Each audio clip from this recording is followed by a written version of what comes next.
Donc l'idée, c'est pas du tout de faire une liste exhaustive de tous les gènes qu'on connaît dans cette maladie, mais plus de donner quelques repères génétiques et puis un petit peu les particularités au niveau génétique que l'on retrouve dans ces pathologies.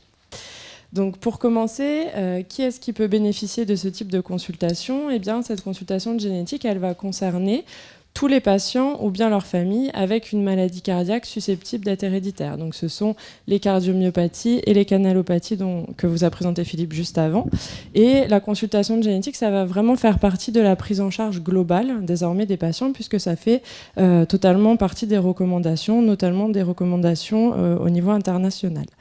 Donc cette consultation, elle va permettre d'informer le patient sur la probabilité tout d'abord que sa pathologie soit d'origine génétique, sur le mode de transmission, on va y revenir après, sur le bénéfice évidemment d'un bilan cardiaque chez ses apparentés, et puis sur la possibilité, les intérêts, mais aussi les limites de réaliser un test génétique. Et puis ça va être aussi l'occasion de leur donner les coordonnées des associations de patients, mais aussi de sources d'informations fiables et accessibles qu'ils pourront consulter une fois de retour chez eux. Donc le mode de transmission, tout d'abord, évidemment, il va être déterminé en fonction de la pathologie, mais aussi en fonction de l'histoire familiale. Donc une des étapes clés de la consultation, ça va être de reprendre avec le patient les antécédents familiaux afin d'établir ce que vous voyez là, ce que nous on appelle un arbre généalogique. Donc, dans la plupart des cas, comme l'a dit Philippe tout à l'heure, la transmission, elle va être autosomique dominante. Donc, qu'est-ce que ça signifie ? Autosomique, ça signifie que ce sont des pathologies qui vont toucher aussi bien les hommes que les femmes.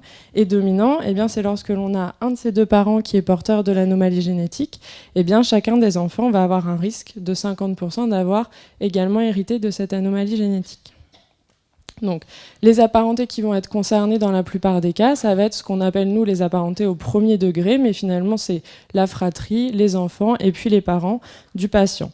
Donc, d'expliquer ce mode de transmission en consultation, ça va nous permettre, avec le patient, de lui expliquer et de déterminer quelles sont les apparentés à risque et donc quelles sont les apparentés qu'il va devoir informer, notamment pour le bilan cardiaque.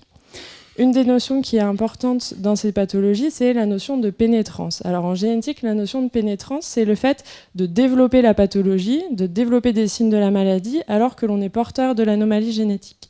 Et dans ces pathologies, on va souvent dire que la pénétrance, elle est retardée et elle est parfois même incomplète. C'est-à-dire que, évidemment, l'anomalie génétique, la mutation, on en est porteur depuis notre naissance, mais finalement, la maladie, elle va apparaître beaucoup plus tard, parfois des années plus tard, et puis les symptômes peuvent aussi apparaître encore dans un second temps. C'est pour ça, notamment chez les apparentés, que le bilan cardiaque, on préconise de le renouveler régulièrement.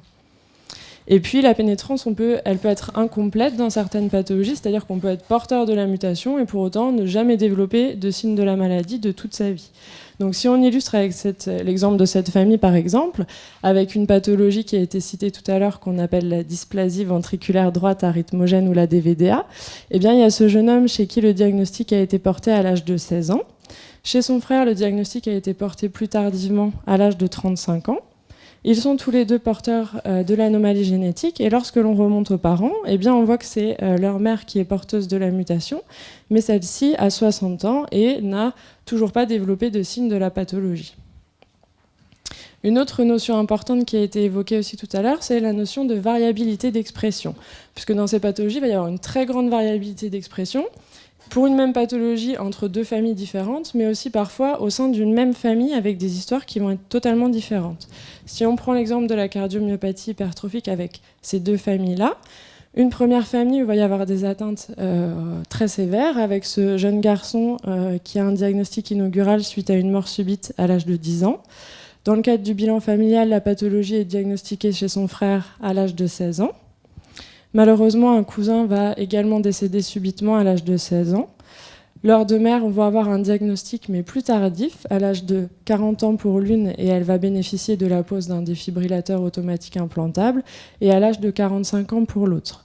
Donc on voit dans cette famille, et puis avec l'une des sœurs qui a 20 ans, qui est porteuse de la mutation et qui n'a pas développé de signes de la maladie. Donc on voit au sein de cette famille une expression de la maladie qui est très sévère, mais qui est très différente d'un individu à l'autre.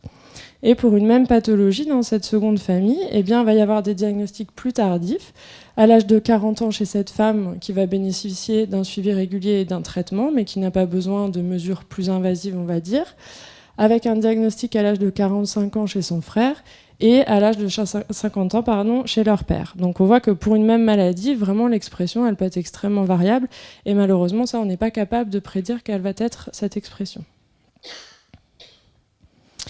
En ce qui concerne le test génétique, il y a 2 cas de figure dans lesquels on peut prescrire un test génétique. Tout d'abord, le test génétique qu'on peut réaliser chez ce qu'on appelle le cas index, qui est en fait la personne atteinte. Et puis, dans un second temps, on va y revenir aussi, le test génétique qu'on peut faire chez un apparenté qui est asymptomatique. Donc, le test génétique chez un cas index, il va concerner tous les patients qui sont donc atteints des pathologies dont on a parlé, et quel que soit leur âge, que ce soit des enfants ou un adulte, on peut réaliser ce type de test. L'objectif de ce test, ça va être d'aider au diagnostic, parfois de donner un pronostic un peu plus précis, et puis parfois, on l'a dit aussi, d'améliorer un petit peu la prise en charge, d'affirmer une origine génétique devant un cas qui semble isolé, qui semble sporadique, et puis, on va le voir, d'aider au diagnostic précoce chez les autres personnes de la famille. Donc la prescription, par qui elle peut être réalisée? Elle peut être réalisée évidemment par un médecin généticien ou bien par un médecin non généticien, comme par exemple là les cardiologues. Mais dans ce cas-là, il faut évidemment qu'ils connaissent tous les tenants et les aboutissants du test génétique et les conséquences potentielles de ce test génétique, et puis qu'ils travaillent en étroite collaboration avec des généticiens. La prescription, elle ne va pas se faire dans n'importe quel contexte, elle va toujours être faite après une consultation où on va avoir expliqué tout ça au patient, et après le recueil de son consentement libre et éclairé. Les analyses génétiques dans ces pathologies, quand on les réalise pour la première fois dans une famille, elles sont relativement longues. C'est souvent peut-être le retour que vous font les patients. Il faut à peu près 4 à 9 mois pour qu'on ait les résultats de ces tests génétiques. Et puis, il va y avoir 2 cas de figure. Soit on identifie l'anomalie génétique en cause, et donc on l'a dit, ça va permettre de confirmer l'origine génétique, de moduler la prise en charge et de réaliser les tests chez les apparentés. Mais il est possible aussi que les analyses génétiques soient négatives, qu'on ne trouve pas l'anomalie génétique en cause. Et dans ce cas-là, ce qui est important de comprendre, c'est qu'une analyse négative n'exclut pas du tout l'origine génétique de la maladie. Ça veut simplement dire que finalement, à l'heure actuelle, avec les connaissances que l'on a, on n'aura pas été capable de détecter l'anomalie en cause. Donc dans ce cas-là, le message important, c'est vraiment de poursuivre chez tous les apparentés la surveillance cardiologique régulière. Un des points importants du test génétique, c'est qu'évidemment la génétique, par rapport à d'autres pathologies, elle va introduire une notion tout à fait nouvelle. C'est que finalement les maladies génétiques, elles vont le plus souvent avoir un aspect héréditaire et donc avec un risque de transmission.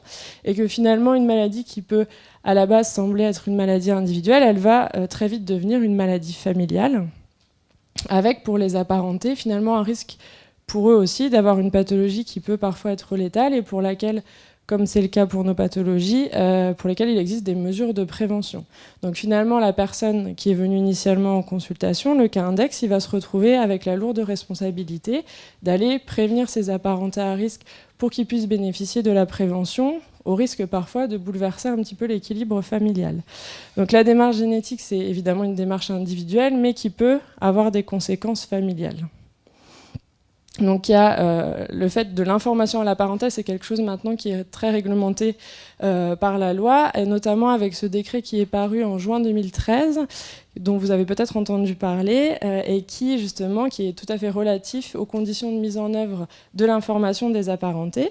Et qu'est-ce qu'il dit ce décret? Il dit que la personne concernée, donc la personne qui va faire le test génétique, elle doit être informée par le médecin qu'elle rencontre avant même la réalisation de ce test, donc de l'obligation qui pèse sur elle en cas d'identification d'une anomalie génétique grave, d'informer les membres de sa famille potentiellement à risque dès lors qu'il existe des mesures de prévention, comme c'est le cas pour nos pathologies, ou bien de conseils génétiques ou de soins.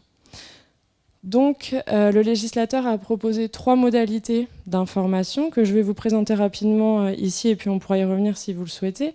La première, et heureusement, c'est ce qui se passe le plus souvent, c'est que la personne, elle va informer elle-même ses apparentés, et pour cela, évidemment, on va l'accompagner, notamment via la remise de documents, ce que nous, on appelle des notes d'information, pour l'aider à transmettre cette information à ses apparentés. Ou bien la personne, elle nous dit, voilà, moi, je suis brouillée avec les membres de ma famille, je ne souhaite pas les informer, mais je souhaite que vous les informiez. Dans ce cas-là, la personne, elle transmet les coordonnées de ses apparentés au médecin qu'elle rencontre en consultation, et ce médecin, via une procédure un petit peu lourde, doit envoyer un courrier anonyme aux apparentés, les invitant à aller consulter dans un service de génétique. Ou bien, troisième possibilité, la personne refuse les 2 premiers cas de figure Et dans ce cas-là, eh bien, elle engage alors sa responsabilité civile. Donc voilà pour le cadre du test chez le Carindex. En ce qui concerne les apparentés, eh bien, lorsque la mutation a été identifiée chez le Carindex, on peut proposer à ces apparentés asymptomatiques de réaliser à leur tour le test. Donc deux possibilités. Soit la parenté asymptomatique n'est pas porteur de la mutation familiale, dans ce cas-là ça permet de le rassurer, on va lever la surveillance cardiologique et puis le rassurer vis-à-vis du risque de transmission. Ou bien, eh bien, il va être porteur de la mutation familiale. Dans ce cas-là, on va organiser la prise en charge cardiologique régulière. Et puis, au cas par cas, comme on l'a vu tout à l'heure, on peut être amené à discuter de la restriction sportive, de la mise en place d'un traitement, et puis parfois de la liste des médicaments contre-indiqués. Et puis aussi, du coup, on va être amené à discuter du risque pour la descendance.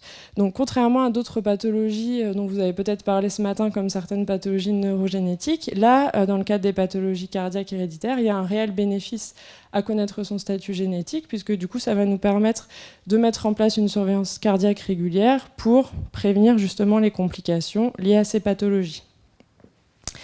Donc la prescription de ce type de test, elle ne peut pas être faite dans n'importe quel contexte et par n'importe quel médecin. C'est à l'issue d'une consultation qui va être pluridisciplinaire, une consultation médicale individuelle, au sein d'une équipe qui va être déclarée au ministère de la Santé.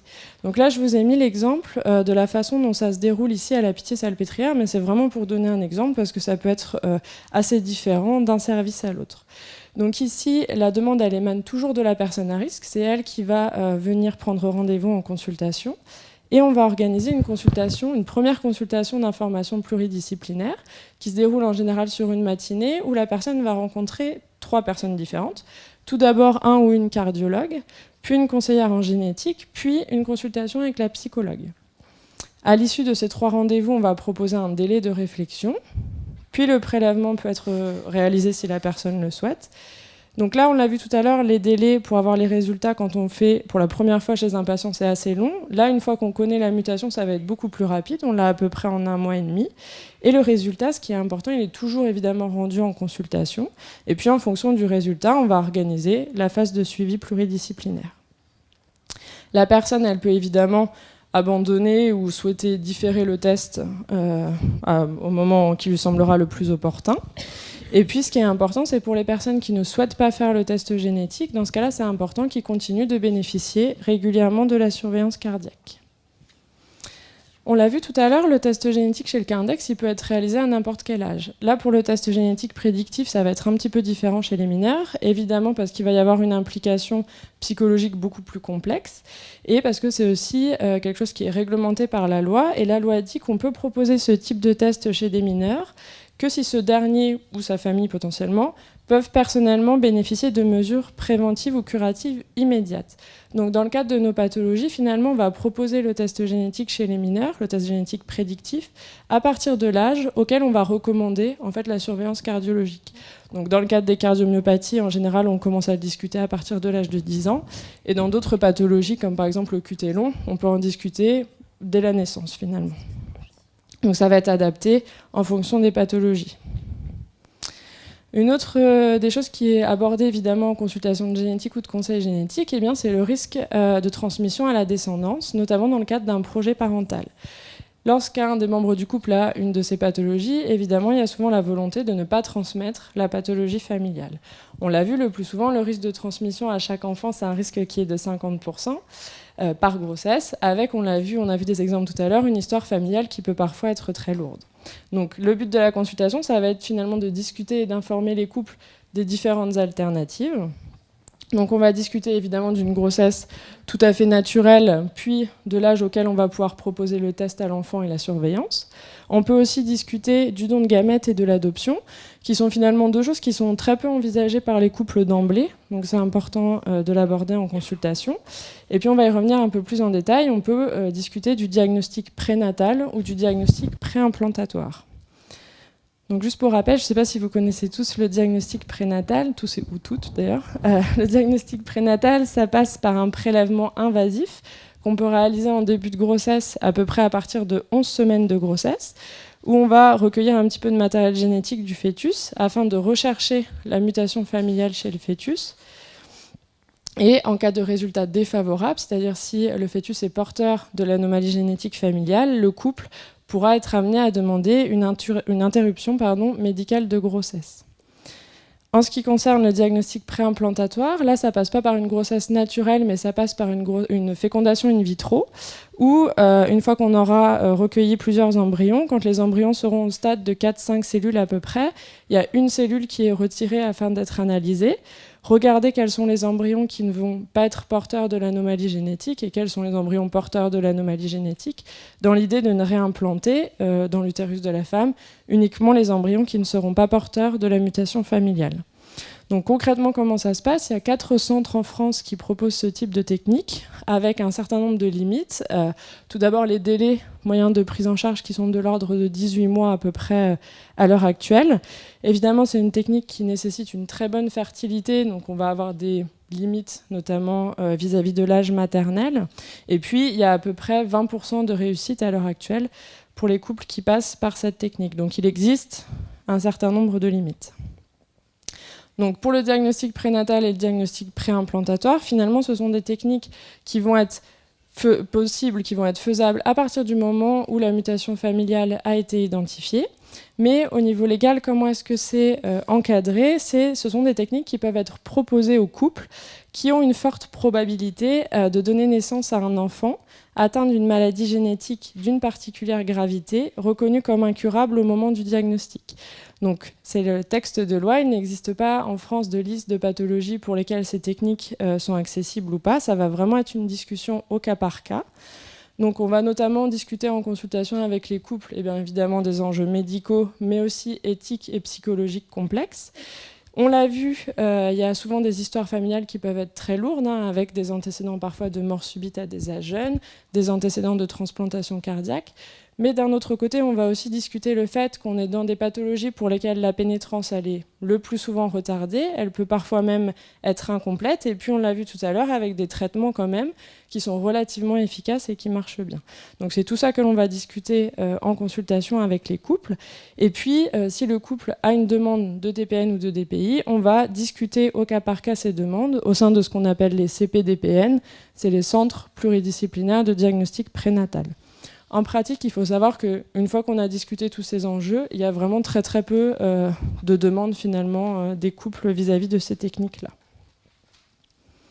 Donc en conclusion, s'il y avait quelques points à retenir par rapport aux aspects génétiques, eh bien finalement, on l'a dit, quelles vont être les apparentés concernées ? Eh bien ce sont les apparentés au premier degré, puisque la transmission, elle est le plus souvent autosomique dominante, donc la fratrie, les enfants, les parents. La pénétrance, elle est très souvent retardée et parfois même incomplète. Et puis, il va y avoir une variabilité d'expression qui va être extrêmement importante, avec un vécu du coup de la maladie pour une même pathologie qui va être très différent d'une famille à l'autre. Et puis, il y a ce fameux devoir d'information à la parentale qui est vraiment spécifique aux maladies génétiques, notamment les maladies pour lesquelles il existe des mesures de prévention, comme c'est le cas des maladies cardiaques héréditaires. Et puis, une réglementation et un accompagnement qui va être différent, selon si on est dans le cas de figure d'un test génétique chez une personne malade ou bien chez une personne asymptomatique. Et puis pour finir, on l'a vu, le DPN et le DPI sont deux techniques qui sont possibles, qui peuvent être discutées, mais finalement, on a quand même très peu de demandes concrètement vis-à-vis de ces pathologies-là. Voilà, merci beaucoup. Quelles sont les conséquences psychologiques pour le patient qui apprend qu'on n'a pas trouvé sa mutation génétique ? Alors, souvent, c'est un petit peu de l'incompréhension. C'est pour ça que c'est important au moment où finalement on va faire la prescription, donc en amont du résultat, de bien expliquer le cas de figure lorsque la mutation est identifiée, mais aussi de bien expliquer que lorsque la mutation n'est pas identifiée, pour autant, ça n'exclut pas le caractère génétique, parce que c'est un petit peu le risque de se dire, voilà, on a fait des tests génétiques chez moi, on n'a pas trouvé une mutation, c'est pas génétique, je suis rassurée pour les autres membres de la famille. Après, évidemment, on discute aussi toujours du fait que, si les techniques sont amenées à évoluer, et évidemment les connaissances vont être amenées à évoluer, et dans ce cas-là, on va se reposer la question et reprendre éventuellement les analyses dans les familles pour lesquelles on n'a justement pas identifié la mutation. Donc est-ce que ça augmente l'incertitude du malade ? Probablement. Après, je pense, peut-être que les choses sont moins figées, mais c'est pour ça que je pense que c'est important que les choses soient bien anticipées, en tout cas, au moment de la prescription. Je me demandais dans quelle mesure, justement, ces réunions pluridisciplinaires dans le cadre d'une demande de DPN n'étaient pas aussi... la décision de ne pas recourir à un DPN pour un couple qui en fait la demande ou qui fait la demande de l'information n'était pas aussi parfois dépendante de cette co-pensée dont on parlait ce matin, ou de cet inconscient à inconscient qui peut passer des patients, des thérapeutes aux patients, et qu'en fonction des équipes et de finalement ce qu'ils imaginent être acceptable comme demande de DPN, alors à ce moment-là, on a des réponses plus ou moins dans ce sens de la part de nos patients. Peut-être que quelqu'un peut me répondre. Après, effectivement, je pense que, et puis c'est bien dit, c'est-à-dire que chaque CPDPN est totalement indépendant, donc les décisions d'un CPDPN ne vaut pas pour évidemment tous les autres CPDPN. Un patient pour lequel la demande a été refusée au sein d'un CPDPN précis a la possibilité, s'il le souhaite, d'aller faire une demande éventuellement à un autre CPDPN. Après, c'est vrai qu'en général, les autres CPDPN se basent un petit peu sur l'avis, je dirais, des centres un petit peu de référence, en tout cas ceux qui ont la plus grande expertise de ces pathologies-là.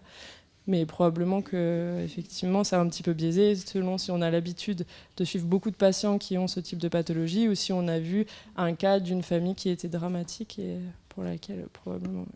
Il y a peu de demandes en fait. C'est ça qui est intéressant, c'est qu'il y a vraiment peu de demandes dans ces pathologies-là en particulier. Les gens demandent des renseignements, enfin, c'est ce qui est assez... Et puis une fois que tout a été discuté, finalement, c'est vrai qu'il y en a peu qui vont jusqu'au bout de faire la demande et que le dossier soit discuté au CPDPN. Mais parce qu'il y en a, évidemment, tout le monde a le désir de ne pas transmettre, mais par exemple, l'IMG, c'est quelque chose pour certains patients qui est totalement flou. Enfin, le DPN, en tout cas, ils ne se disent pas que forcément, ce qui en découle, entre guillemets, c'est l'IMG, ouais, par exemple. Après, à un autre niveau, ce que demandent souvent les couples, c'est une autorisation à pouvoir concevoir un enfant au-delà de la technique et de la médecine. C'est plus une levée. Alors après, est-ce que dire oui, ça autorise, ou est-ce que dire non, ça autorise? Ça dépend des situations. Nous, on n'a pas du tout de demande de DPN. On a des demandes de DPI, et même, je trouve, qui augmentent. Mais DPN, moi, depuis que je suis arrivée à la Pitié, on n'en a jamais eu.